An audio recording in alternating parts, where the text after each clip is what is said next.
الجزء التالت من كروت شاشة من أول 800 جنيه لحد 50,000 جنيه. اعملوا لي فولو عشان نفسي أوصل 10,000 أخ وأخت ويلا بينا. معانا النهاردة من 6000 جنيه لحد 9000 جنيه. وأول كارت معانا ال RX 5600 XT واللي تمنه 7000 جنيه وهيشغل لك أغلب الألعاب من 60 فريم. دي أتقل لعبة، وباقي الألعاب 120 فريم زي GTA 5 والحاجات دي. طبعا ال 1080 بي كواليتي. للعلم إن الكارت ده لو هتجيبه عشان الجرافيك والمونتاج مش هينفع معاك خالص، هو ده للألعاب بس. تاني كارت معانا وهو ال GTX 1660 سوبر، ولو لقيته ب7000 أو 7000 ونص هاته، لكن لو لقيته ب8000 جنيه اوعى تجيبه، واديني بقولك هقولك ليه في الآخر.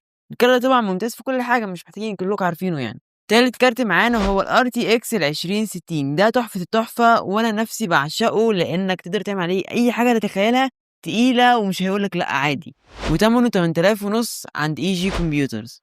عندك خيار تاني وهو ال RX ال 5700 XT، ده أقوى من ال 2060 ولكن في الألعاب بس. لو برامج هندسة وفوتوشوب بطة بلدي. في كروت تانية مرضتش أقول عليها زي ال GTX ال 1080 وده تمنه 7800 جنيه، بس أنا مرشحوش عشان الدعم اتوقف من عليه خلاص.